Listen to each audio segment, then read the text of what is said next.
Hello everyone, a little bit of a different start to the podcast. We're here at the press conference on Wednesday afternoon. We've got lots of interviews that we're going to put out and clips from the press conference. As ever, full interactive show. You can message us, as people probably no doubt are doing now. We're hopefully going to have some interviews with people from the club as well, live on the show. The fingers crossed on that one. We haven't had it 100% confirmed, but it is, as ever, like, subscribe, let's share this and get it out to the people at Tyneside, because we want as many people as we can at Gateshead Stadium supporting the lads on Saturday. So let's see, we'll put in some interviews now, a little bit of montage, and we'll be live with you in about 5-10 minutes. Well, James, thanks for joining us on the podcast. No bother. It's a massive game this weekend. We just need as many people there as possible to witness it, don't we, and get behind us. Yeah, 100%. The more people there, the better. The more chance we're going to have. Even though it is 11v11, it is nice to have that 12th man. And if we've got people pushing us on in times when the game's going to be tough, because it is going to be tough, they're very good opposition, they're going to have their moments. If we've got people cheering us on, it just gives us that little bit more of a boost, but not just what it does for us as players, what it does for the club financially as well. And I mean, obviously you were here the last time we were in the semi-finals, the Bromley game. We had agony and ecstasy in that game with Scott Barrow's thunderous shot from 45 yards. It looked like we were going to get over the line to get an equaliser to take extra time. It didn't happen. But this is a different team, a different squad of players, and you know there's a big belief there. And even if we go a goal down, it's no one should really be getting worried, should they? Not early on. No, definitely not. No, this group definitely don't know when to beat. And the one thing we've got is we will work and work and work until that game is done. Whether we are winning, whether we are losing, whether we are drawing, we will give absolutely everything. But they'll do exactly the same. It's going to be two teams going toe to toe, giving their all. It's a massive game for both clubs. So yeah, it'll just be everyone giving it everything. It's not going to be done till it's done. And I don't like to ask the same questions of what was asked in the press conference, but obviously getting to Wembley, it's every boy's dream, isn't it? Or any player's dream to get there, and you know, it would be just the icing on the cake to see this club get there after what we've been through in recent years. Yeah, 100%. Again, I was watching from afar when the club nearly went under, and it's a place that is definitely got a special place in my heart. Telford I've always got a special place in my heart for, because that was where I sort of made my name in men's football, and then Gateshead with a team that it's obviously closest to home. I've got so many fond memories here.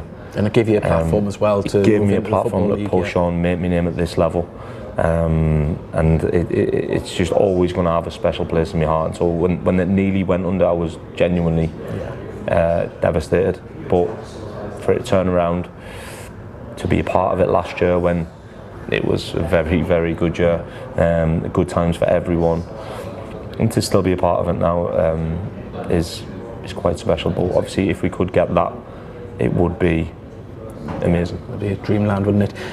Final question. Obviously, the team is down to the bare bones on Saturday because of cup ties and injuries.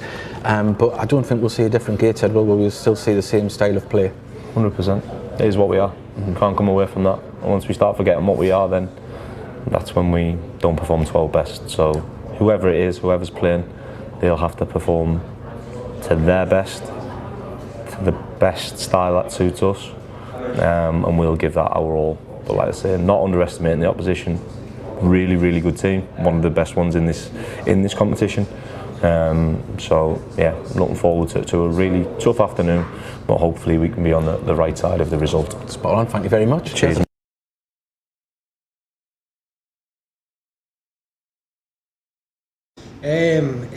It's one for the club, it's one for the supporters, isn't it? As a coaching team, as players, you sometimes get bogged down with that. We're in a relegation battle, so you're just totally focused on that all the time. If I'm honest, I haven't thought too much about the game. So when it does come, it sidetracks you a little bit. But it's a huge game for the supporters. We're one game off Wembley, 90 minutes. It's a straight shootout. So we always say that we want the community to be proud of the club, and I think occasions like this they do that. You know, it gets that little bit of tension. Like even today, having you guys here and just little things like that, it promotes the club and it's better for the community. It gives another good opposition. We played against them twice this season. I played both home and away. I know they're a very good team. expect the unexpected with them, and that's pretty much the approach I'm going to be taking personally into the game. But I'm looking forward to the challenge of playing against some of the highest ranked team in the competition. Ian, just away from the football pitch, how important is this to get across to the people of Tyneside that will be watching this about if Gateshead can get to Wembley, and about the budgets we're up against in this league, what an achievement that would be? Yeah, I think sometimes from our point of view that's maybe the frustrating side of things, when obviously we understand that people do understand where we are kind of in the pecking order, the budgets that we're going against, what we're having to fight against every single week, and the boys do unbelievable to get us to where we are. We do unbelievable as a club to compete with that. The community should be so proud of the boys, how hard they work to make sure that we compete, to get to a semi-final in this competition with some of the big hitters who want to go to Wembley as well and who want to try and win. Obviously Wrexham, Bromley have been there previously, so for us to get to a semi-final, they should be really, really proud of their football club for getting there. And as I say, it's 90 minutes now. It's a one-off. It's a cup final in itself. Really, it's a one-off shootout. And we're going to give everything we possibly can. And all that we ask is that the whole community give us everything what they can as well. And I'm sure if we do both, then we'll get the result. The Heat Army podcast needs your help. No, we don't need money. All we need is you to do one simple thing. It'll take less than a second. If you could hit that like button, the subscribe button, and share whatever post that we put up regarding Gateshead Football Club, it'll go a long way in helping the show build and ultimately helping us push the club to the moon.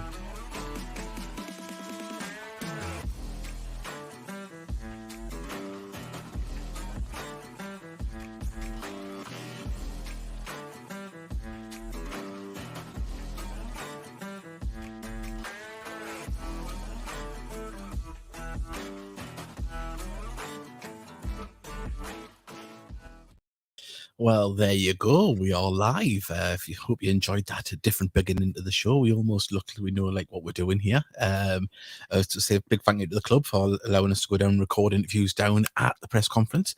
There was a lot said. I mean, the full press conference has been put up by the club on their YouTube, so you can go and see the full thing, not just the snippets we've put up. And as you can see, we've got a full array tonight. We've got Davy Steele and Mickey Barrett. How are you doing, lads? Oh, buzzing. Nervous excitement. Mickey, you can tell your face. Just before we go any further, obviously, fully interactive as ever. We had lots of messages there. We have got Carl Magnier joining us later on towards the end of the show, around about 9 o'clock. So we'll be staying on talking about that. And also, we've got an interview with Greg Ollie as well. So we're looking forward to playing them out. But this is a show, this is a celebration. Let's enjoy it because, lads, it doesn't. I know it's come around a couple of times in the last 6 years. We're back here in this situation. It doesn't happen often, and this is a golden opportunity for the club to get to Wembley, and it's and everything that comes with it. It's huge, isn't it? It's a what's up, Mickey? Come on, Mickey. It's a one-off game. It's at home. We can't ask for anything more, can we? We're going to have Tyneside out in voice. How are Mickey? You seem to be the voice of doom and gloom. I'm not the voice of doom and gloom. It's just, when you want something that much, but what's hanging on it. It's God knows what I'll be like on Saturday. We're that close, aren't we? We've got a home game, one game, 90 minutes, possibly. Yeah,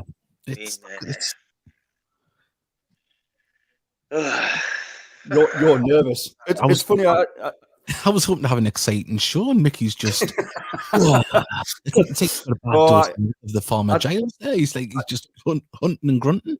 I totally get it. I've seen sort of Barnet fans on social media, and some of them have been sort of saying how nervous they are, etc. So it's all across the board. All four teams will be so nervous. We're this close now, 90 minutes away, from Wembley. I mean, it'd be so good if we got there. I mean, just how impressive would it be if we actually got there? Yeah, I mean, first and foremost, this show, obviously, we're going to have a celebration. I want everyone to send messages in. Please share the show as well. We've got a good number watching us now. Let's get that to grow and get more people talking. We want more people there. You got to drag your friends, the ones that always go, "Oh, how's Gateshead doing?" Well, this is the opportunity to come and see. Put a Gateshead flag old scarf around them or an old shirt on them and get them hooked. This is what we want. This is the opportunity. These lads aren't going to go down with a whimper. Not that I'm being pessimistic. I'm saying they're going to put a display on by hook or by crook. They've done it all season. They try hard, and we're going to, it's not going to be for the want of trying if we don't make it. So that's what we want. We want everyone just to really push for it. Let's just enjoy it as well. We're getting. I mean, look, we're on radio. So Radio Newcastle. We're covering Bob Clancy. So was Look North last night. They even had the highlights on with my commentary screaming on it, which was fantastic. Everyone was there from the northeast. It's going to be on the TV, I would imagine, tonight and tomorrow night, or it might be not tonight, but definitely tomorrow night. They're going to be pushing it, and I'll be damned if we don't try and push it. This is what this show's for. If we can't capitalize on these moments, we'll cover all the small games, but they're all big games to us. But this is the one. And if you're just a newbie or watching in, it's your friend said, "Oh, watch this," or you've stumbled across it, please come and support us and see what it's all about. It's you're going to see passion on Saturday in the stands and on the pitch. All I can say is to the Northeast Footballing public, get off your arse and go. Yeah, there's the message, isn't it? Absolutely. Come and see us. Come and watch the game. Support your local team. Don't cross the Tyne Bridge. And honestly, normally Mickey is a ray of sunshine. Hey, Mickey, I must admit the nerves have really got a hold of me now. Hey, Mickey, Saturday morning you need to take some horse tranquilizers. You're going to be a wreck, mate. It's only Thursday, and look at you.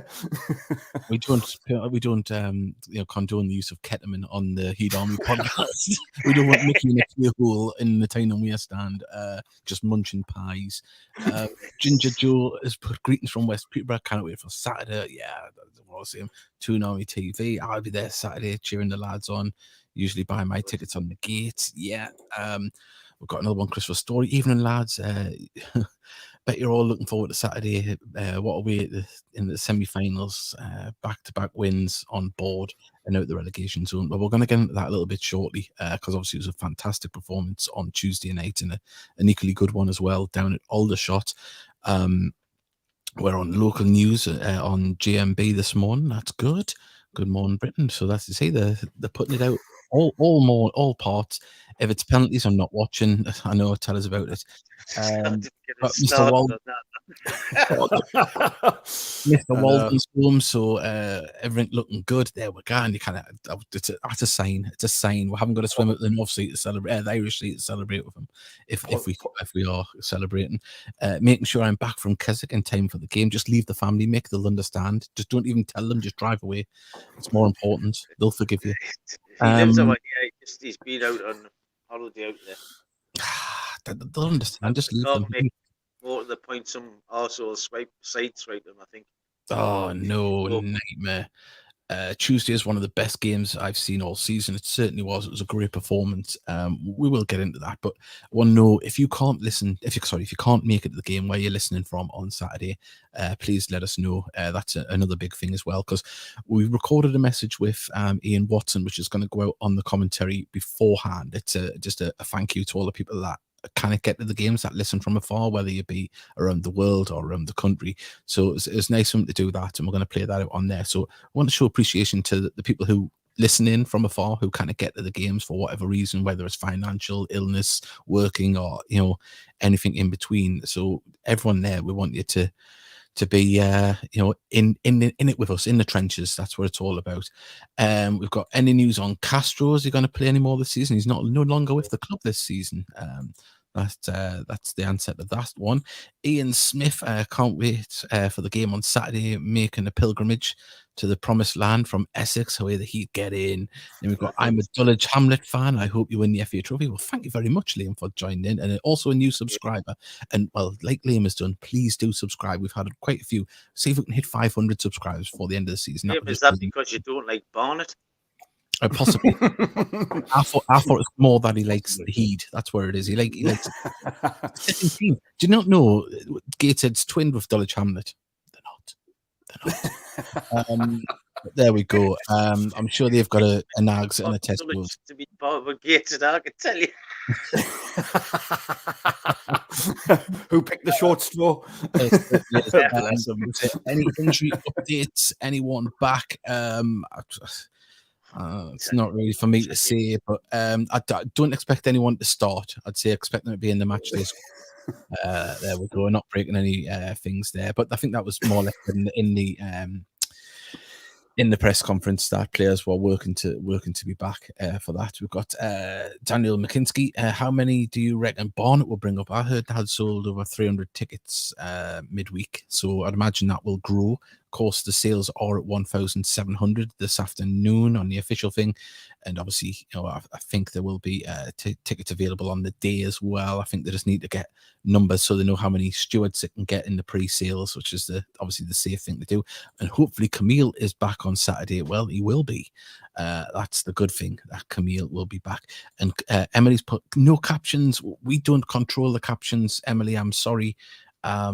That's generated by your phone. If you've got a Google Pixel, if you press the volume, and underneath it'll give you automatic captions on whatever you're watching. I found out that the other day, so there we go. Someone's got a Google Pixel, everybody. Mm-hmm. Oh dear.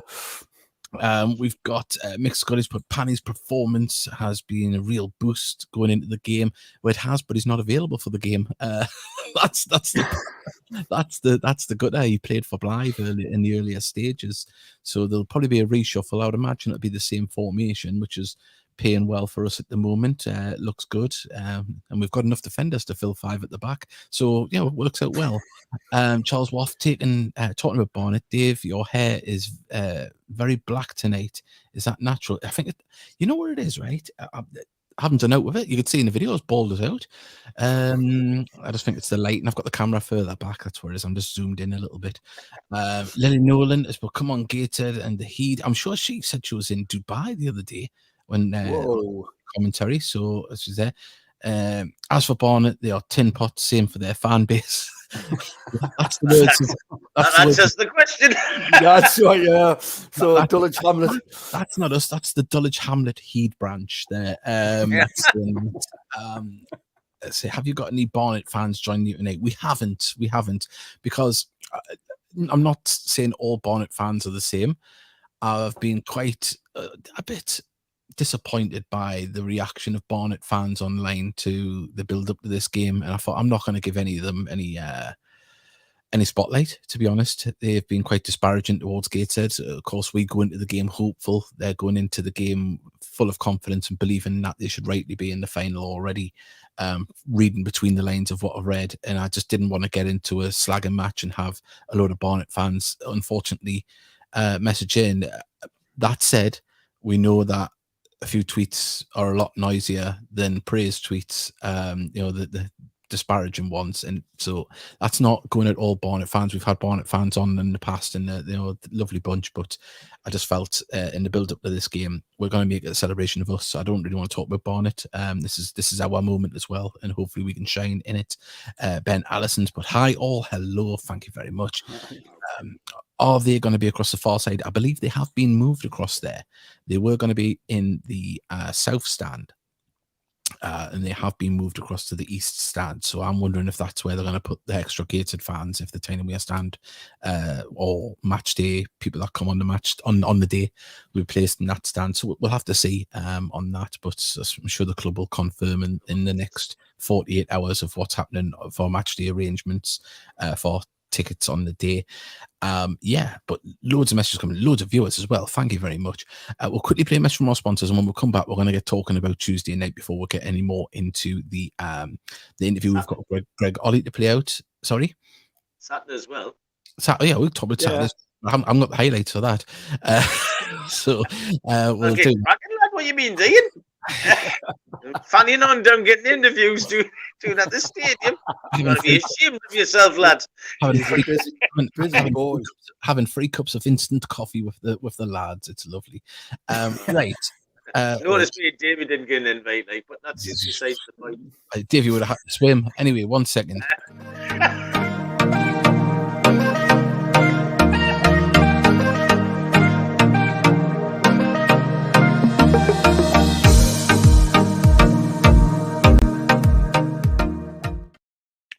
on that note, we're going to have a little look at Tuesday night's performance and what a performance it was. It would do if I could get the video. 1 second. What a performance. Mickey's right, though. Came off the back of that fantastic little Aldershot as well. Oh, I'm going to put us inside. There we go. I think we're on the page. But yeah, no, front to back. Ollie doesn't run forward and boot my head here, mind. Oh, I tell you what, I mean, that'd be funny if you just slide and tackle into Mickey's head.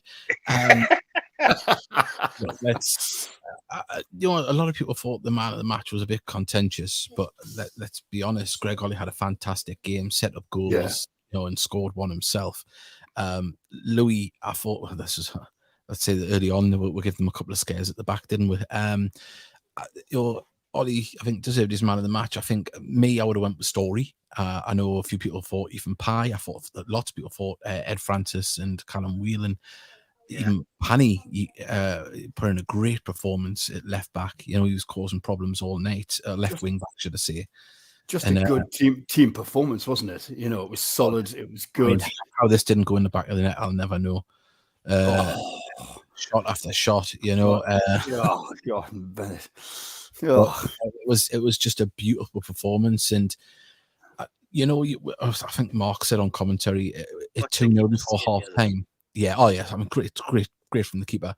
I think we all thought we need that third goal, don't we? Didn't want to go into half time with the risk of getting another, letting them get one back in. Not that they're really threatened, but it was just that cynic Gateshead fan where you think we need 3-0 to be safe here.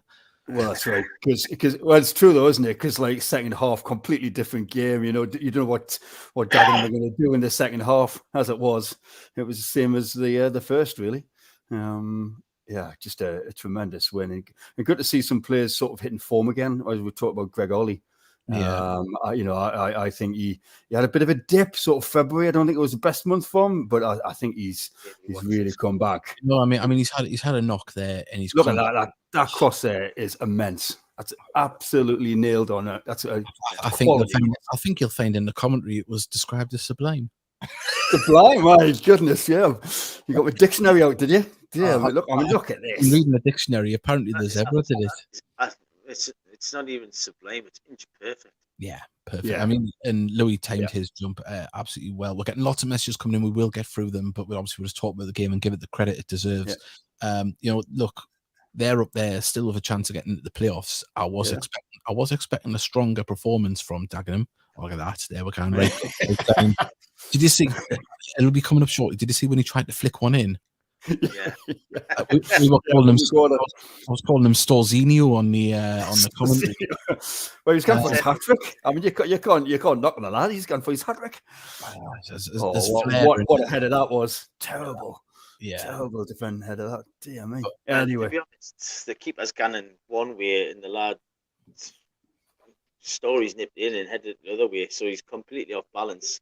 Yeah. Same with the third goal as well. But I've got to say, when Story scored, I was thinking, when you look and you think that cannot be Story. Yeah. Story scored, and then it was an unlikely goal scorer. It was an absolute amazing cross. B had someone at the back post, and C, I was shocked it was Story. Yeah. I mean, look, there was performances from front to back, side to side. I thought Dinanga played the performance, Dave. Yeah, it was. Oh, look at that, great, really good. Just look at this. Even playing us on, he liked us that much. But just look at this.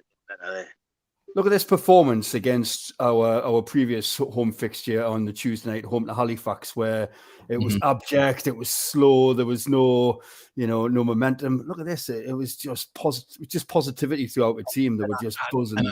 I didn't expect the tempo to last for the full 90 minutes either. The way it did. No. Here comes the flick. Look, he's up there. Fox in the ball. There you go. Couldn't believe it. Ronaldo, look at him. Storzinho. Oh, unbelievable. Can you imagine if I had it got in? I tell you. Would have been. See how London buses won it. You wait 77 games before he scores his first goal, and two come along at once. Yeah. Well, I was joking on commentary because I said a couple of weeks ago I called him a Rolls Royce of a player, and then I thought to myself, most Rolls Royces are rusty and cannot turn, but he isn't like that.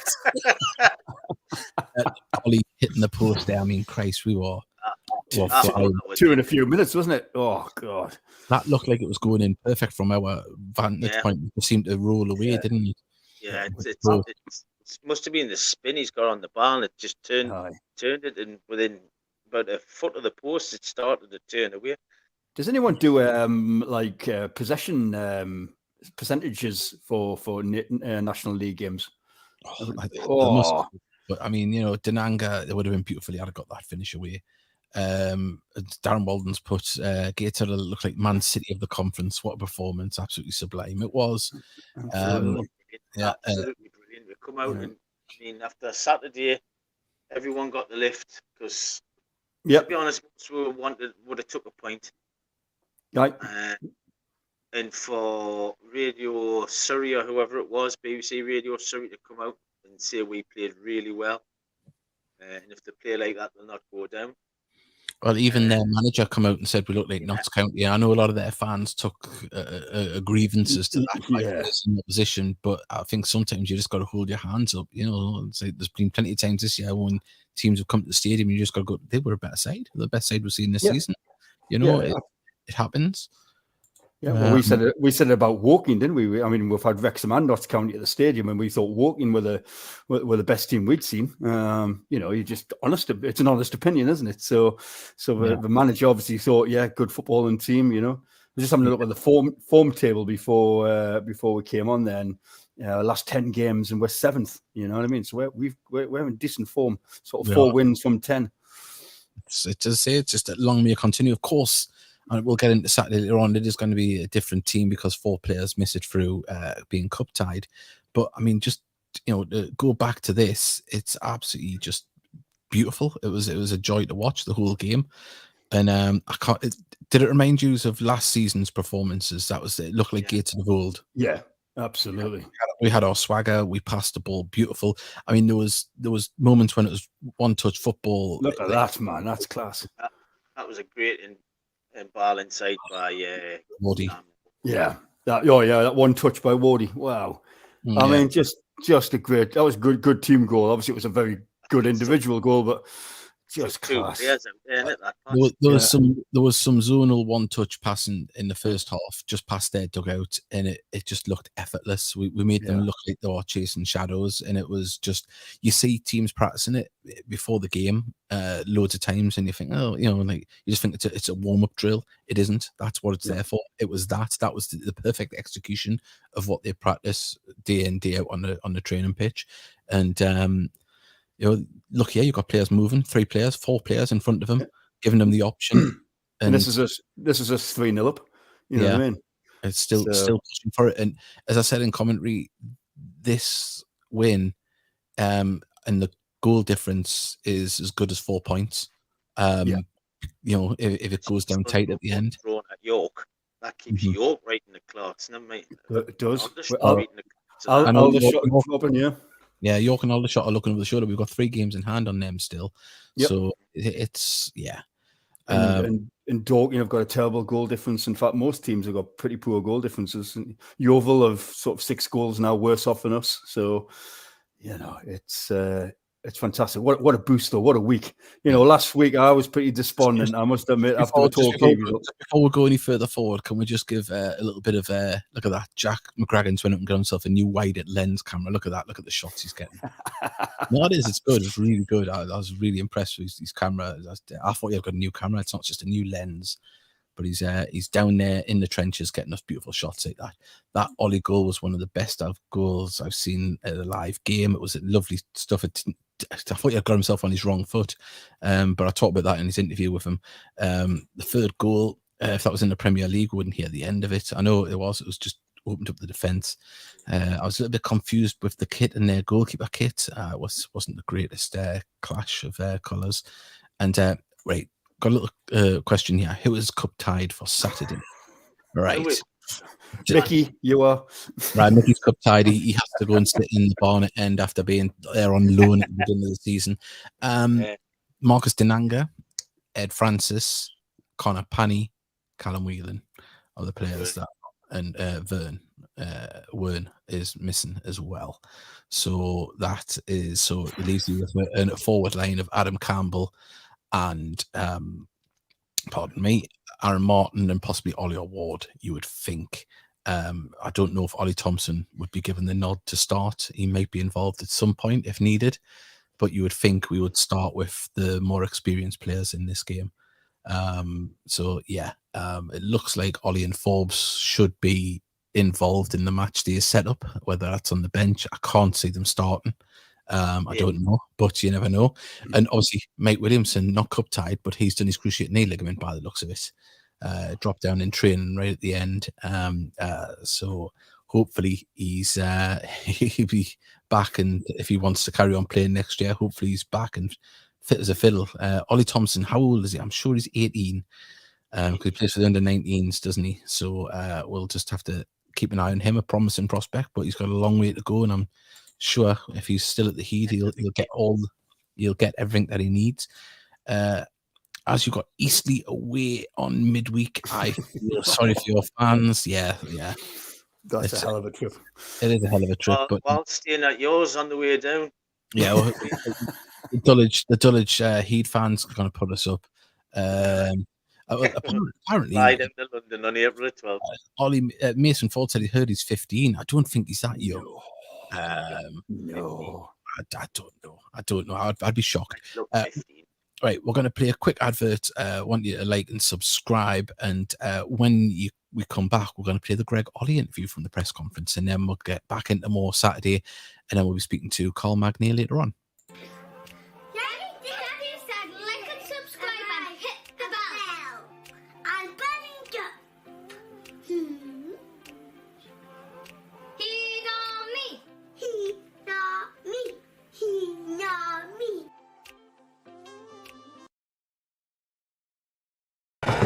Don't have to say it, massive game on Saturday. The excitement's building, isn't it? Yes, it's been on the back burner, trying not to think about it really for the last 2 or 3 weeks since Farsley game, so it's nice to be finally have full concentration on it.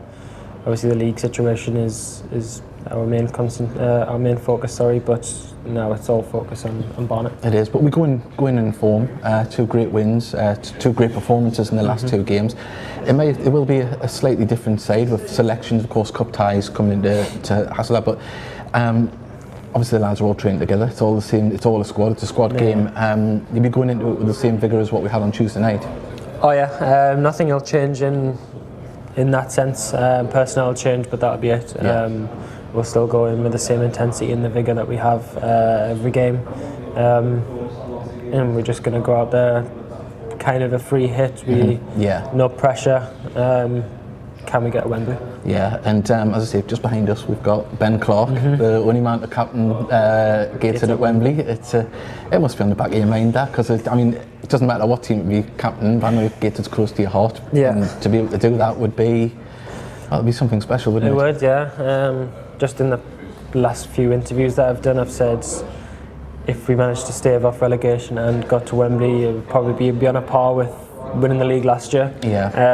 But the pride of walking Gateshead out at Wembley would be it would be a superb achievement, and I would be immensely proud to do so. So fingers crossed. And it's obviously we're on the podcast, we're trying to push as many people to come, and as I say, we just got to say to people, look at the last few games and look at the highlights, look at the way we're playing, and the players are definitely going to give their all on Saturday, and it's going to be more of the same, isn't it? Oh yeah, we're playing some very good stuff. It's about time. It's finally started to click with this new formation that we're playing, and all I can say is that's going to be the trend going forward. And also, you mentioned about where things are coming off for us. We've played decent stuff throughout the season. We just struggle to get the ball in the back of the net at times, haven't we? And injuries, of course, I don't need to go on about it, but it's the key word this season, isn't it, sadly.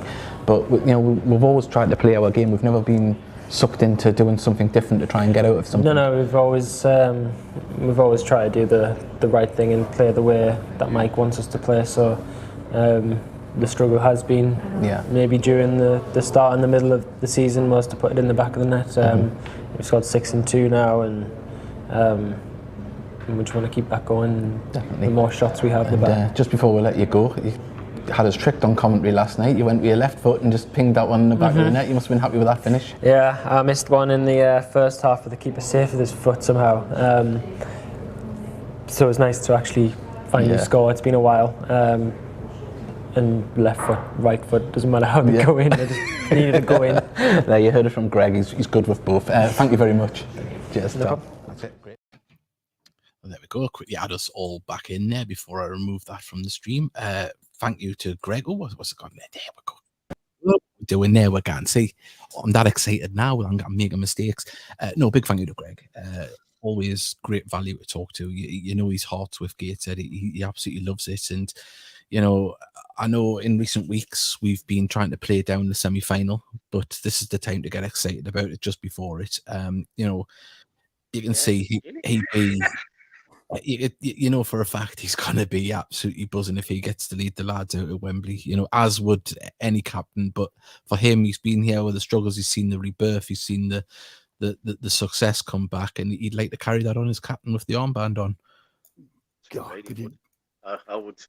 I would give me left arm for him to do it now. Aye, absolutely. I mean, I would give me left nut and me right nut. But that's only because I've had a vasectomy that I don't need them anymore. But still, I would give him my nut. If you're watching, just you can have my nut. carrying unwanted luggage, are you?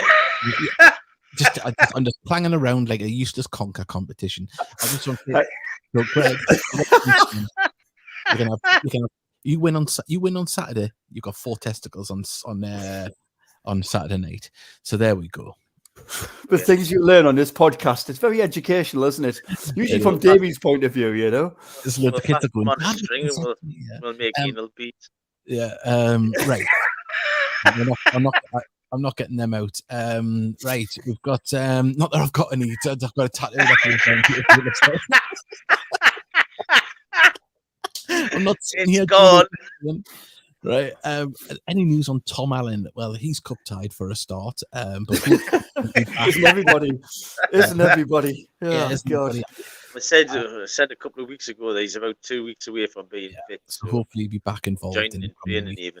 Yeah. Greg is an unsung hero, Gated, since I've followed the club. He's not unsung. He's not unsung at all, Mason. Yeah, he's legendary status. Quality. I've got a couple of messages here. I think it will be Magnier replacing Manny, Conte replacing Whelan, Martin replacing Denanga, and Harris for Francis, and Campbell and for Vern. We'll have to see. I wouldn't hazard a guess. I don't know how Mike set it up. I mean, look, Mike busted, even Carl that we'll be talking to soon. They'll be doing their due diligence. They'll be looking the best way, and their keeper isn't in the greatest of form. If you've seen their highlights on Saturday from Tuesday night, he did. A 90th minute one. Penalties, but he didn't for one of the goals. He had a bit of a clanger. For the goal, but right, let's have a look. Yeah, he concedes a clanger and saves 2 penalties in the penalty shootout. It looks like we've got like that wasn't a penalty shootout. I'm on about the game on Tuesday night. It looks like we've got squad rotation. We're sort of resting our players for the Tuesday night game. Massive game on Tuesday as well. Let's not forget that.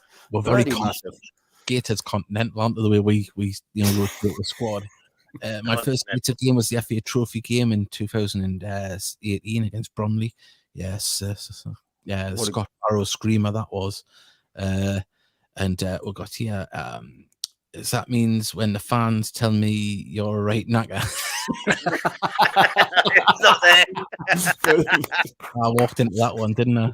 Knackers first. Yeah, so there you go. Thank you very much. Obviously, we've got a lot of people still messaging. Want you to send messages. If we've missed your message earlier on and I haven't read it out, please send it again. We'll definitely. Oh, here we go. Charles Wath. Unfortunately, on a couple of occasions when the fans were on the far side, they chanted, "Who ate all the pies?" I don't think it's at me because I'm a finely tuned athlete. So. Yeah, Charlotte, Emily Hodgins, but Whelan has been great for us. He's worked so hard for the team, and Ethan Pye has been tremendous all season. He has a bright future ahead of him. Dare I say, player of the season in my eyes, Mr. Ethan Pye.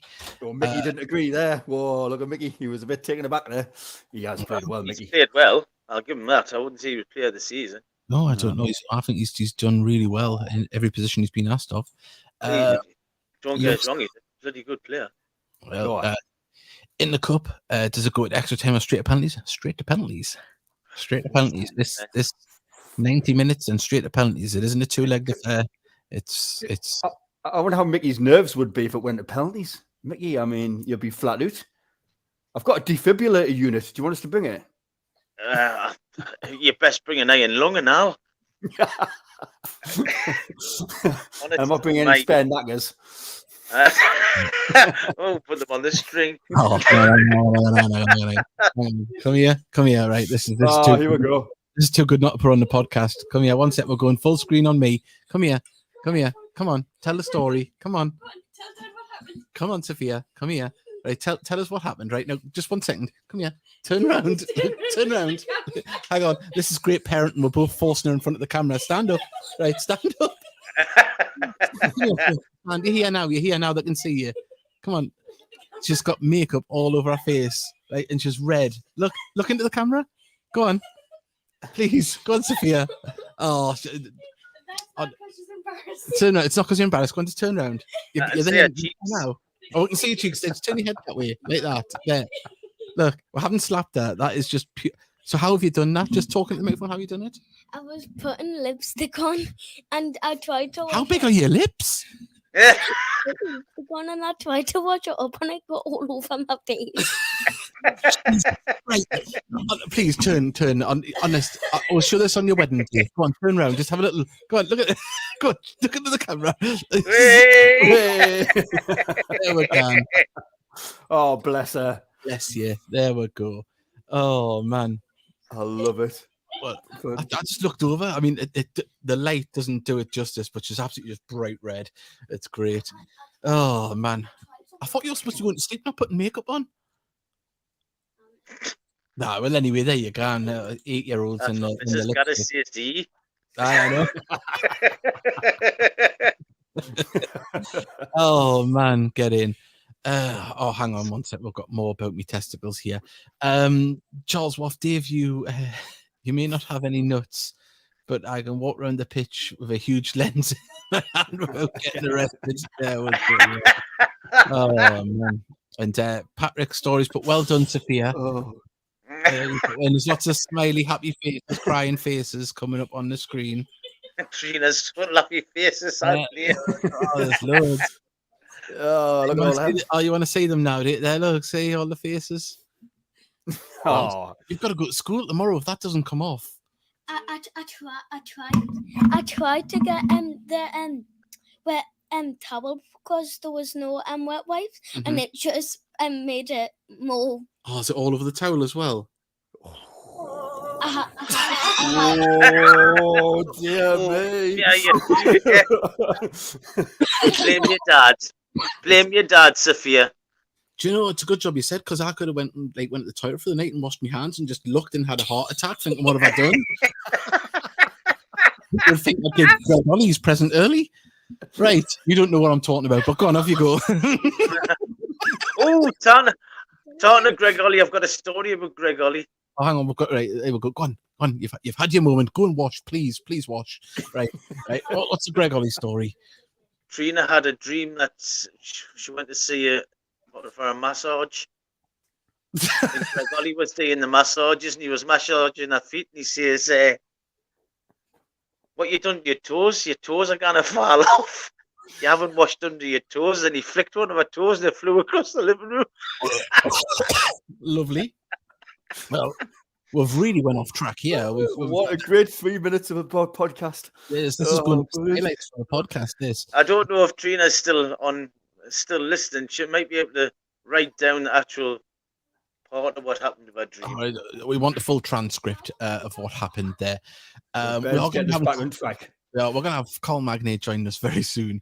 Trina's still beautiful for Sophia. I can't believe that. I just looked over and just seen the startled look. Brilliant. Have you been to any away games this season? What's your best away day? I haven't personally this year. I haven't been able to afford to be honest. Mickey, you've been a few, and Davey, I think you've got a couple in, haven't you? I've been a couple, that's right. None. We lost them all. True, I'm tagging him. Aye, that's sweet. Aye, absolutely. It was extremely cold at Notts County, but that's another matter. Speaking of getting to Altrincham on is it Easter Monday? I'll be getting to that game. Oh, good. That's quite a nice one, isn't it? It's only 3 hours, isn't it? So Yeah, that's one of my. I think that's probably my second or third away game. Altrincham. We've got a message here. The Carl Magny fan club's out in force. JJ Walters has put, "Where's Carl Magny?" He'll be here soon. Don't worry. We will have him in good time. Have we spoke to Mag since he scored that goal? Yeah, I think we have. Yeah, we had him on the podcast after he was released by Mills. Davey, there's a lot of coughing in the background. There, she hasn't eaten the lipstick, has she? No, that's my wife. She's got hamster lungs, and because she's laughing so much, she's wheezing like a stabbed cat. So we kind of get her off. Inhaler. Hey, Jesus, it's not coming off properly, is it? Hey. Anyway, on that, got to go to school tomorrow. Got to go to school tomorrow. Get some thick bleach. I'm joking. What I was on air. Liv, Trina, Charlotte, any idea how to get makeup off the Ben's face? Yeah, I don't know about Charlotte, but I've never felt cold like it when we were at Notts County. That was cold. Yeah, JJ Wallace, but what do you think of Ollie Thompson? He's an exciting prospect. Hopefully he can develop. I mean, it was great to have him and Panny on the field at the end of the prospect. People through the club. Yeah, nice to get them a bit more experience. We might see Scott Pollock when Yeovil are in town. Who's Scott Pollock? Scott Pollock. Any idea? I want to Google it. Who's Scott Pollock? Scott Pollock? Jamie Pollock's son. I thought that was Ben Pollock. Has he got two? He's got a couple of Pollocks. Hey! Hey! Unlike you. Anyway. I do have them. They're just not attached. Right. Scott Pollock is an English professional footballer, a midfielder who plays for Yeovil Town. Does it say where he was born or a famous father? Or no, I'm just looking. He's born in Northampton. No. Might need help on this one. He's played for Boston. All right, 1 second. We have an update here. I missed this one. Apologies, Christopher. The club has announced a couple of minutes ago that we've sold 1,826 tickets. So that looks like we're well going to get over 2,000 on Saturday. Magnificent, but I'm not being funny. I want more. I think the club want more. The players want more. We want more people there. 3 to 4 would be better. It's a semi-finals of the FA Trophy. Come on, this is the non-league FA Cup. This is what It's out there. It's what we're in for. We've got. Apparently, he used to play for #United, and I've heard of them, but I know nothing about them. Are we just really old? Is that what's going on here? Where is it? Just 3, like. I know it's still there. Like Jesus God. Right. It's all going off in Davy's house. It is. Oh, God. Elaine, is that blood or lipstick? Because you're really rubbing hard. Come here and just show your face. How many times you said that? We've got an update on your face. Sorry, I know this isn't pure Wembley build-up, but we're getting redder. Look at that. There we go. Just like you've been in the sun for 4 hours, drinking sangria like your mum. Yeah, I've puzzled you there, haven't I? Yeah, go on, go away. Right, there we go. You should be asleep. Not putting lipstick all over your face. Right, on that note, we'll get back to the things. We are going to have Carl Magny join us very shortly. I'm going to play a quick advert. I say this is what Sophia normally looks like. Well, this is a couple of years ago now, but without makeup all over her face. Hello, everybody. Remember to like and subscribe and share the show. And put lipstick all over your face in the middle of the night.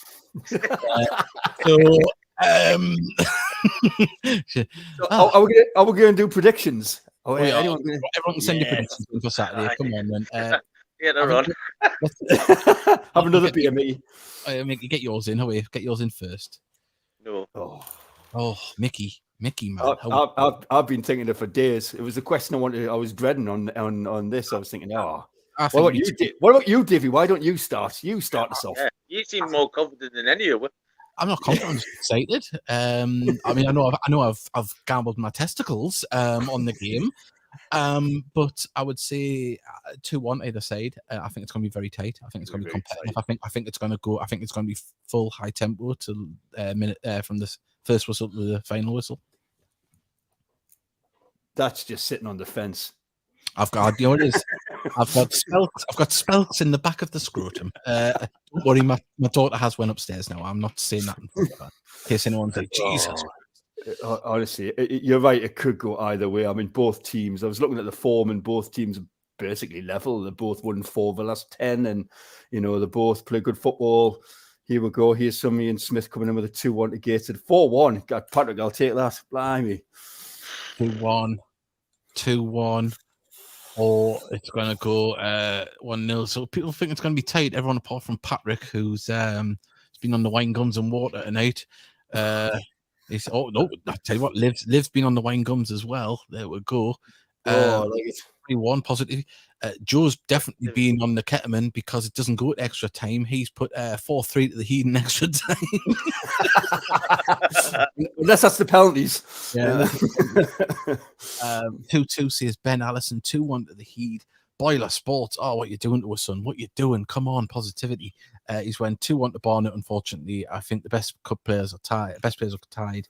And we have enough to be a good team. I think it'll be a good performance. So, well, look, we just got to.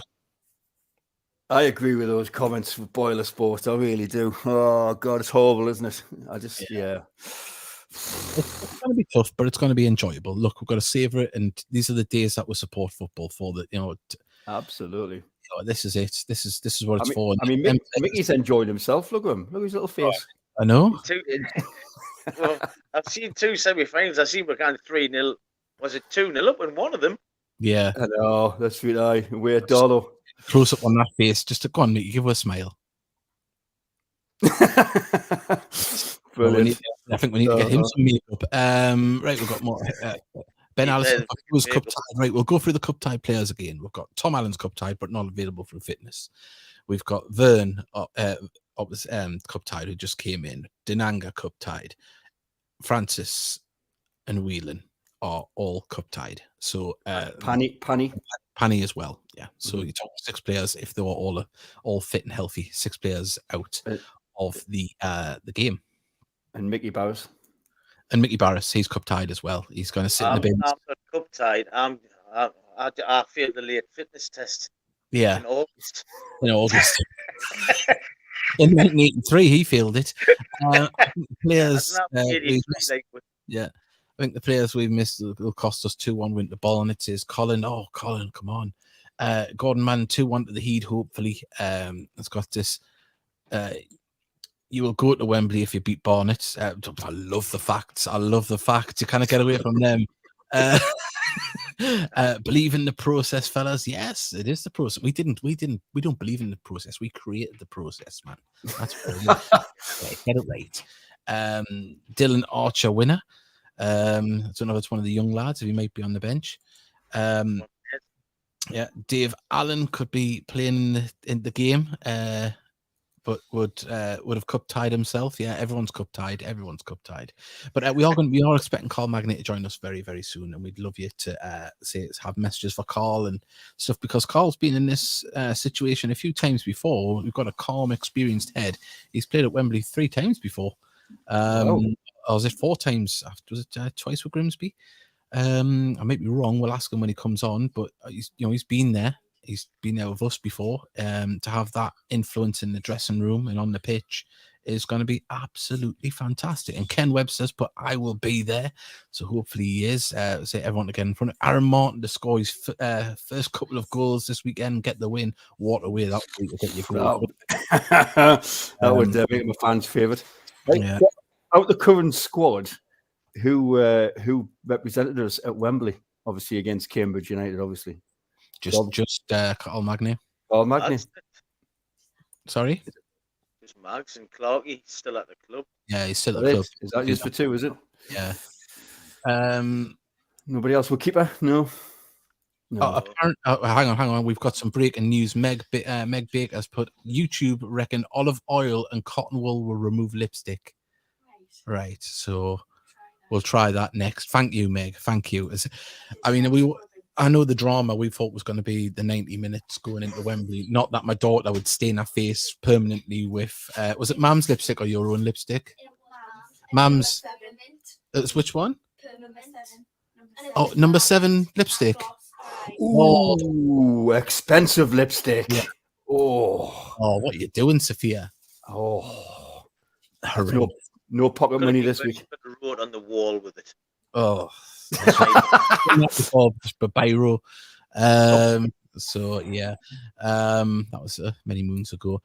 Trina's, but I think we can do it with the team after we taken the cup tied players away. We have a great team. Look, you can't take away the spirit.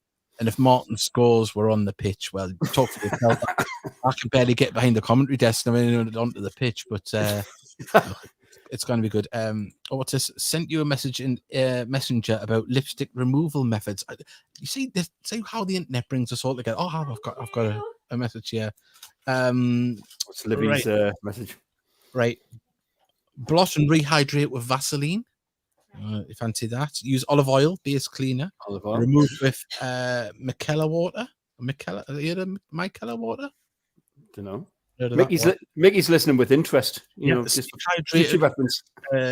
For easy removal, so you need to drink lots of water. 1 second, what was that one there? Try dissolving mist and wipe combo. So there we go, Sophia. We're going to get you clean one day, and consider a cold cream and a DIY exfoliator. I've got a belt sander in the shed. Oh my god! Honest, glowing. Yeah, there we go. Are you looking at still? Here's the child line number. Do you want the child line number? They're asking, do you need the child line number? No, because once you actually, I'll tell you a story later on. Right, go on. Go. I'm busy on the show now. Go on, you look beautiful. Even though that you're glowing, literally you're glowing. Go on. There we go. No, the school was once when they're in reception. They were saying, if you're ever worried, ring this number. She woke up with a nightmare, and we woke up to a phone in the bedroom going doot doot doot doot doot doot, like she's gonna ring up Childline because she had a nightmare.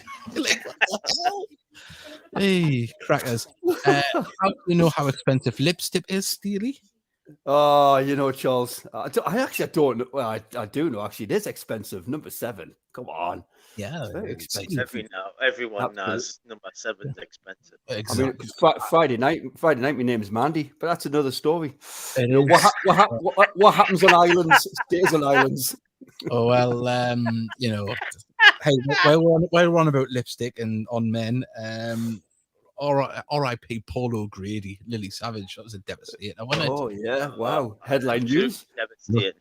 And she loved a bit of the heat. Wink, wink. If you know that. Hey, we've got Luke. Let's get back onto the football. Oh, hang on one second. Could always try a wire brush and dead. Are you sure Carl Magny is coming and not an lipstick expert? Why don't you ask Carl? Why don't you ask him? That's the first question you can ask him. Yeah. Just, you know, throw curveball in there and just ask him. How do you get lipstick off a full face of a 8-year-old? Yeah. 9 years since the Heat's first Wembley appearance, time for another Wembley trip. You know, that's the excitement. That's what it's all about, isn't it? You know, it doesn't feel like it, mate. Doesn't feel like it, but I mean, look, it's just bought the scarf there. Look, I don't know if you can see that. Look, Wembley way. I've got mine knocking about somewhere. Any who's going down to Wembley, if we get there, of course we'll be there. Of course, yeah, of course. It's gonna be a week. We're gonna have a weekend of it.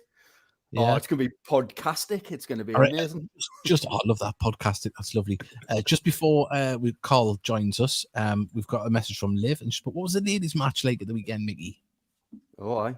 Ooh, a lot of goals. To say the least. Contentious. Come on, give us why it was contentious. Oh, referee. Well, it was a schoolboy error. I couldn't keep up with the date because my phone died. At 5:03. You haven't got enough fingers to keep count. If you search his Google history, it's all about lipstick removal. He knew ahead of time. The referee was an absolute disgrace. Yeah. There was a Katie Lemon ran through. The keeper caught the back of her legs, and he still didn't give a penalty. Oh, I that mean, was for a bar. keeper to catch the back of our legs.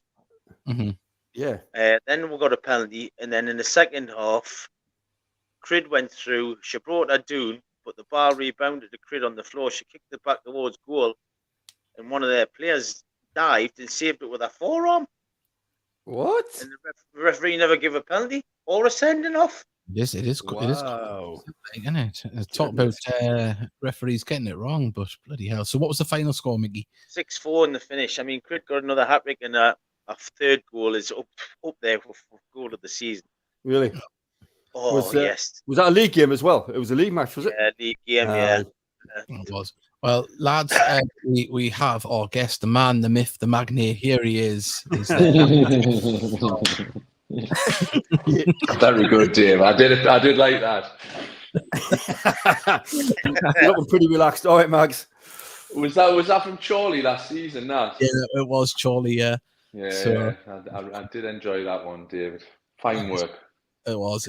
I say that obviously excitement's all building. We can all allow ourselves to get excited for this game now. Obviously, with the league games out the way, you've been in this position. Is this the 5th time you possibly could get to Wembley? 4th. This will be 4th. Yeah. So I mean, fair to say, you're not getting on that far in age, but you've got a bit of experience, and you've got experience in these games now. So you're going to be bringing that into the dressing room, surely. I plan to, but I mean, it is fair to say that I am knocking on. You can say that without us getting offended. But yeah, I think considering it is such a young group, it's important that I bring that experience. And of course, you've got Clarkey, who was involved the first time round. We went with Gateshead, so having someone like him in the building that the lads love and respect, he can obviously chuck his hat into it as well. So yeah, if we were to get there, I'm sure there's plenty of people that we can call on that can sort of bring the lads at ease and give them a taste of what to expect, I suppose. Yeah, and I say it's just obviously it's all ramping up at the moment. Where we've had a blast tonight with Said. Actually, someone's asked us to ask Carl the big question: have you been watching the show at all before you come on? I haven't seen tonight. I've been working, but I have watched the show previously, but not tonight. What have I missed? Well, you missed my 8-year-old daughter while she was supposed to be in bed. Has covered herself in lipstick all over her face, and we want to know. It's been she's been on the show showing it off. Do you know how to remove lipstick well? Not well. I should know because I've got 2 nieces, but no, anything that involves mess, or if there's nappy needs changing, I'm a classic uncle and just leave the room. Yeah, and just let the parents deal with that. It's none of my business. I'm afraid. I try to do that as a dad. I'll let these lads ask some questions while I find. Good lad. So, Carl, Mickey's nervous. Do you get nervous before these big games, or do you just sort of get in the zone and just go and do your thing? I think I used to get really nervous. I've never really showed it. I probably don't get as nervous as lads that I've played with in the past. I've seen some lads really struggle with big games. At different clubs and stuff. I've had a teammate at Hartlepool who would actually be sick before games, and not even big games, just normal league games. Would take himself off into the cubicle and would actually be violently sick before just a normal league game. So I'm not on that level, but I think it is what everyone says. You need them nerves to get the best out of yourself, to make sure that you're alive and you're on your front foot when the game starts. As I've gotten older, I've tended to not feel the pressure or the noise as much. But yeah, there will definitely be an element of nerves going into the game at the weekend, especially given, what it means and what's at stake. Oh, absolutely. Given what's at stake, I'm nearly being violently sick and shit myself. Both ends. You want the gods on the truth bags. My underpants are a wreck and it's on you bloody Thursday. Man. Mickey, but that's, as awful as that sounds, Mickey, that's, and I don't mean this to sound sadistic, but that's what we want. That's what we want you to go through. That's what we do it for. I've been doing it for years, Mark. So I think it's good to feel something, isn't it? Obviously, preferably not out of both ends, like you've said there. Like, but Yeah. we as players, you know, you want to give fans the opportunity to get excited, and this hopefully is a good opportunity for yourselves to look forward to something. But even if it's a nervous feeling, you know, just to feel something as a fan. I'm obviously a fan myself, and that's what you want, you know. I just want to see you recreate that we're going to Wembley on the pitch side again, like you did the last time. That's still. Aye, I remember that on the track after the Grimsby game. Yeah. So Ben Allison, you mustn't be up with the full bio of Carl Magnier, but which teams have you been to Wembley with? Of course, it was Gateshead. You mentioned Grimsby, and was it Hartlepool the other one? No. This was when I was a kid. So the new Wembley, I've been there twice with Gateshead and Grimsby. Yeah. But then when I was a kid, I was there like in youth tournament sort of thing. So yeah. Professionally, I've only been twice. So this would be the third time professionally. Now, I don't know if you can remember this story, and I don't know if you still do it. But when you came on the podcast, you said that the lads used to give you a little bit of jip for a little John Terry statue that you used to bring with you to the games. That's absolute. That is complete bollocks. Who told you that? It had to be in Chandler or Marwood or somewhere like that, was it? I think it was. I was going to say, can you dig it out and bring it on Saturday? That is completely. They've had you on there because but it was just obviously the whole Chelsea thing and that. And when I was younger, maybe I did speak about it subconsciously quite a lot. I don't know. I certainly don't anymore after the stick that I got because of it. But it's unavoidable sometimes, you know. If a new player came into the dressing room, they would maybe ask, you know, what was it like at Chelsea, and you know, different players. And as soon as I opened my mouth to respond, which, you know, just being polite, you know, I couldn't sit there and just ignore the kid or whoever was asking the question. But as soon as I opened my mouth to respond, like I could see, especially that group, Chandler and Marwood, and all their eyes were going down the dressing room thinking, oh, here he goes again, here's JT. You know, if he drops JT in the conversation. So then they started making these lies up. Or they've obviously told you that I had like a John Terry figurine that I used to carry around. I do appreciate JT. I've got a lot of respect for him, but I don't carry a miniature plastic like in my bag or whatever on a daily basis. I'm absolutely devastated that I thought that was true. I thought he'd be on your mantelpiece.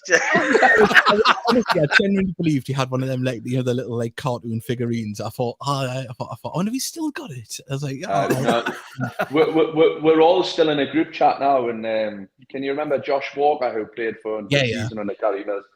Josh is double lively in that group chat, and now and then, just randomly, even though it's been 8 years since we all left each other as a squad, there'll just be a photo of me and John Terry like pop in the group, or you know, just randomly, and no context behind it whatsoever. So yeah. Have the lads wished you luck for Saturday? Not yet. Everyone's. I'm just seeing the group chat kick off here because Marwood's just had a second child. So fantastic! Quality. Thought he was wagging. Yeah, he's taking the attention at the minute, but I'm sure there'll be a few messages prior to the game. Because to be fair, that group, there's a lot of us who are all really close friends, and we see each other quite regular and drop each other messages and whatever they're doing now. You mentioned Josh Walker. He's back playing, isn't he, in Scotland at a lower level? But nice to see him back playing. He scored a raker of a goal the other week. Did he? Yeah. Who's about 30 yards. It's I think it's like Northern League level in Scotland. Is it? And last I knew, he was playing for Edinburgh City, I think. Yeah, no, this was tired, and then he's dusted the boots off to play for a lower league side. But I was going to say it must be really low league because judging by his height when he was on holiday, He got some stick about his gut, so it must be. Hey, He Carl, must be staying to play at this stage. Did you see any comparisons with the unity in this squad to the one that went to Wembley in 2014, Carl? I do. I thought that last season, actually, when I come in last season. You know, it's a brilliant group. You know, there's some great characters. For me, it's strange though, because I'm a lot older than this current group, and I sort of sit there a bit nostalgic, really, imagining myself at that age that they are all are. I just sort of thinking back to when I was that age, that the likes of, you know, Owen Bailey is now. You know, we had obviously Kedwin Maka last season, Jack Hunter. You know, these are all young lads who had great banter amongst themselves, and it made us think back to what we had when we were a similar age, when we got to Wembley with the likes of Marwood, Chandler, Ramshaw, Fisher, you know, Philly Turnbull.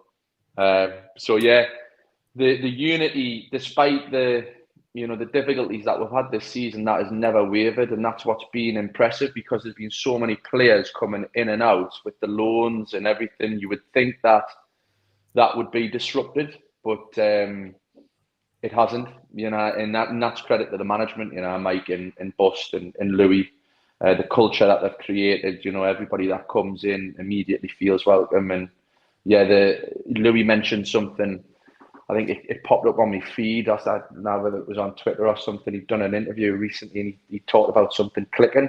And yeah, I think I think what he's referring to there is just the energy and the approach that we've got to games at the minute. The togetherness at this stage, more than any stage this season, is really, really good. Like, and it's definitely something I've noticed. I think that showed on Tuesday night. Obviously, Dragon Redbridge were a good side. They've had a good season. They're still in touch with the playoffs, but you know, we made them look a little bit ordinary on Tuesday, didn't we? With our energy and pressing. Oh, massively! It was up there with one of the best performances of the season, if not the best performance in terms of complete performance, anyway. But again, going back to what Louis was on about with something clicking, we have discussed it as a group before Aldershot about when we do go ahead in games to really put the foot down and go again for another goal and another goal. And even though the scoreline at Aldershot towards the end suggested that it was a nervous game, it wasn't at all. We controlled the game, you know, from the moment after they scored. And then it was the same at Dagenham as well.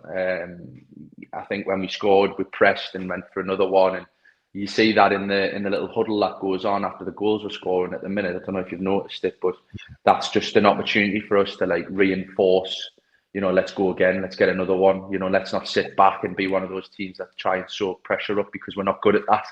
You know, it's counterproductive. Why are we sitting off and allowing balls coming into our box when we don't? That's not our strength. You know, our strength is being front foot and getting at teams, and we wanting to do that for the full 90 minutes, which has been the case for the last two games. Definitely. We've got a couple of messages before we let you go. We've got David Larnes, but how would you compare the National League now to where it was back in 2014?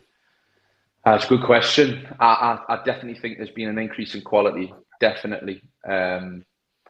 And you know, that's all through the levels, from sort of the EFL, from League One, League Two, and in the National League, the saturation of English players in those leagues, because the top league is predominantly occupied by foreign players. You know, there's a lot of good coaching going on now in England and through academies. It's something I'm interested in with my job that I do alongside playing. I look at these things and wonder why the levels are increasing, and it is because coaching across the board is getting better, and players unfortunately kind of hit the top level because of the business that it is, and there's foreign players coming in. So that standard is sort of filtering down the leagues. And I mean, you look at the likes of Notts County and Wrexham, and I mean, you know, even Chesterfield, I thought they were outstanding when they came to our place, and you've just got to hold your hands up. They've got a lot more resources than us, yes, but you've got to hold your hands up and say, look, they're tough teams to play against at this level. Yeah. I'll ask one more, and then I'll let Mickey and Davey ask if they've got any more. What did you think of Louis' story when he went for that audacious backheel flick to try and get his hat trick in the first half? Well, he's, let's say, he's not the most impressive athlete. So I was hoping he wasn't going to do himself a mischief for this weekend, because I really didn't want to have to cover for him. Yeah. But you could see the confidence was flowing through him. So I think I shouted on and I just give him one of these. I went, go on, think about it. Turn into Stolzinho for 5 minutes. Hey, Carl, do you take a sneaky look on social media before games, like, you know, the build up, like now it's Thursday, or do you just avoid it? Just like avoid all of that stuff, just like, you know, getting in the zone? That's a good question, because personally, I don't look at anything on social media to do with Gateshead. Yeah. Oh, I've never. I think since that's just come with experience. Early on in my career, I was obsessed with looking at comments and reaction and feedback, and I was constantly wanted to be validated by other people online. Yeah. Now I don't do it. I think it detracts from my focus and what I need to do if I'm involved in the game. But the way it is now with social media and the culture around the game, the younger players, particularly at Gateshead, well, I would say probably everybody else at Gateshead, I'm the rare one, and in my approach, everybody looks at what's going on. And I would, you know, particularly post games when it's maybe a bit negative, I would definitely steer players away from that. But ultimately, it's their decision. It's whatever works for them. And but yeah, the majority of the squad will be very aware of the build up and all that. I mean, I'm aware of it anyway. I live locally. I've been in this position before, so but it's great. Like I said, you know, we want to create these moments, and it's hopefully it'll be a great day for us. You've got a good fan here, Patrick Stories, but I could listen to Mags all night. Great crack. So there we go. That'll probably be Gemma under a different name. It will be. Probably. I've got a question for you, Mags. You'll have to try and keep it semi-clean. What's been the best prank you've ever seen in the dressing room?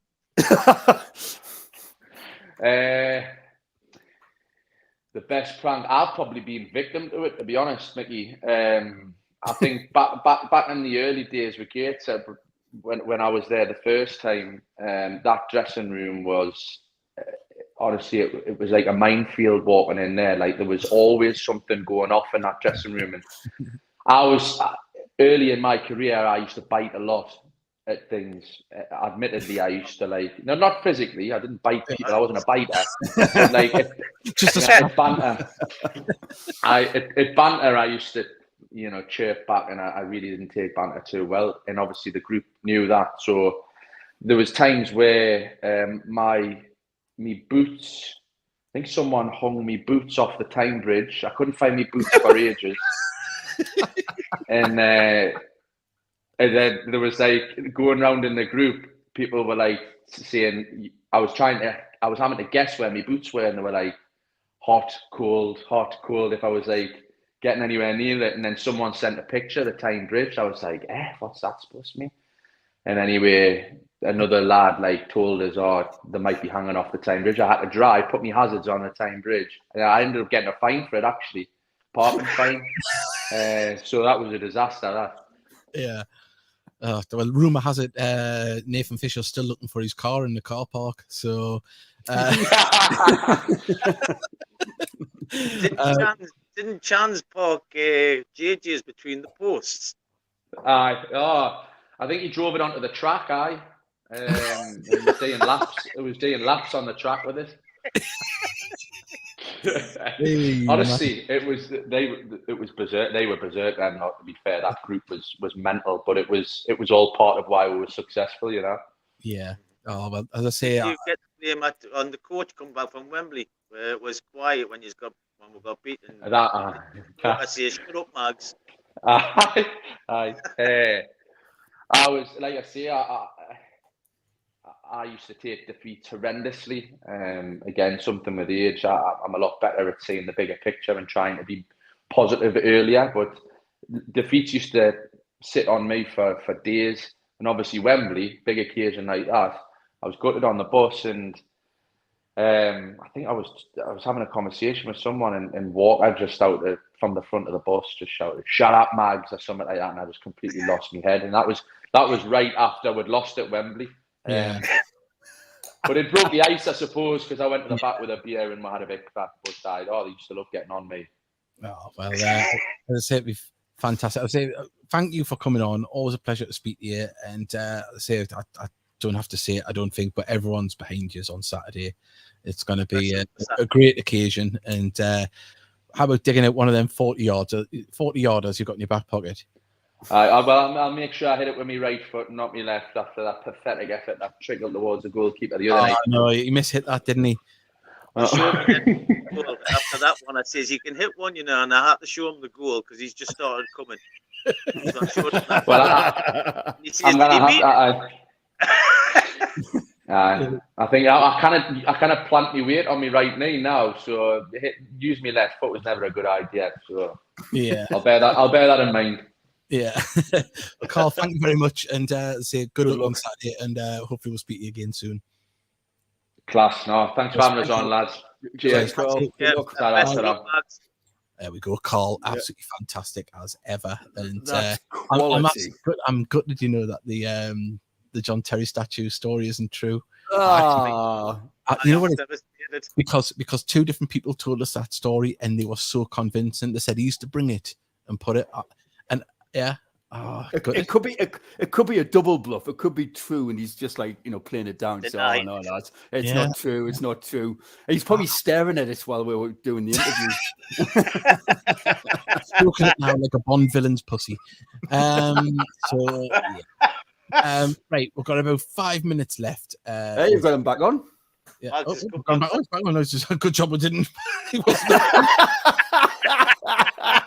It's John Terry. Just catch him talking to the statue. I didn't mean I'm positively. I'll say it. I'm sure he told us that story. I could have sworn he told us the story about the little statue, unless he was just playing the joke. But yeah, well, anyway, absolutely fantastic.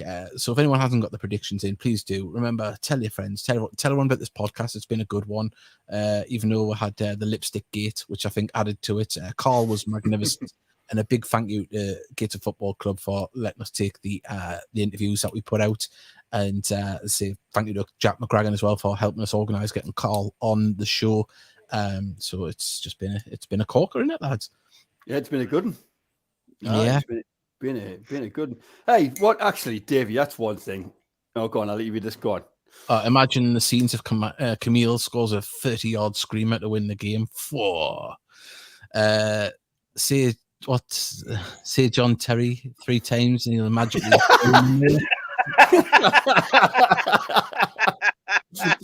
Oh man, amazing.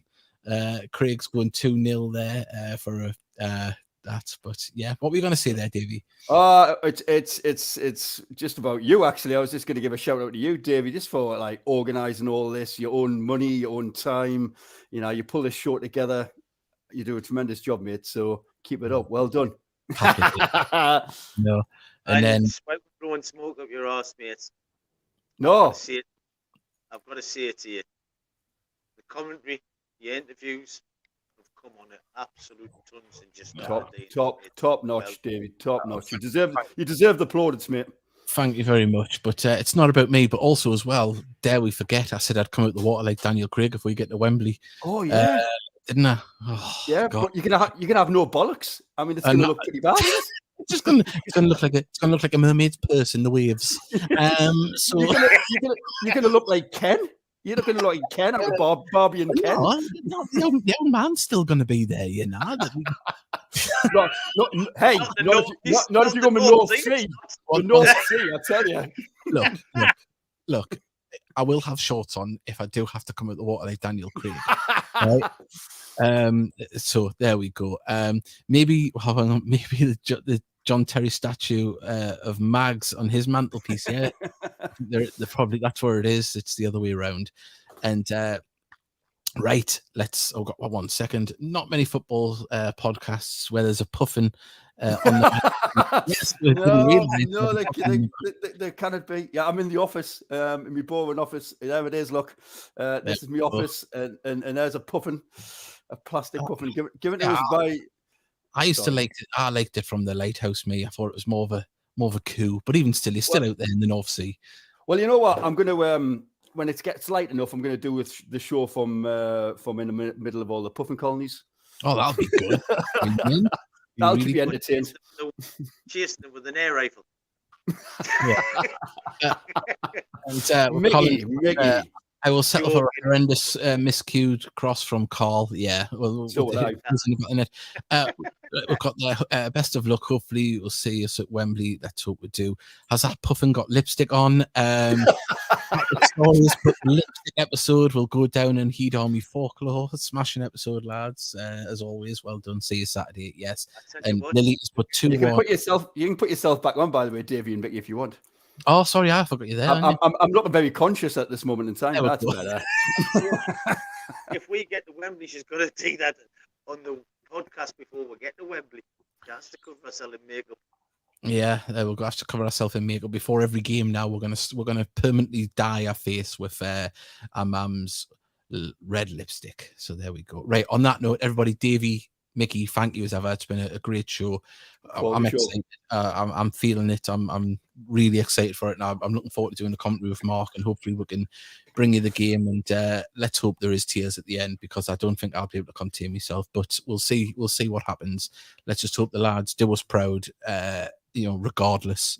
And hopefully Tyneside takes note and comes back to another game. The commentary if we get to Wembley. Sorry? Yeah, can I join in on the commentary if we get to Wembley at the end? Yeah, we're gonna have to find the biggest machine ever, though. But we'll see what we can do. On that note, everybody, we're going to end it there.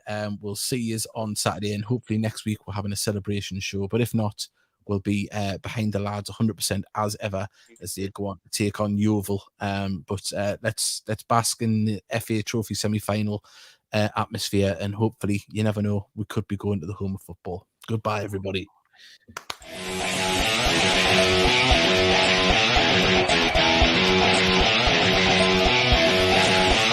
Yeah.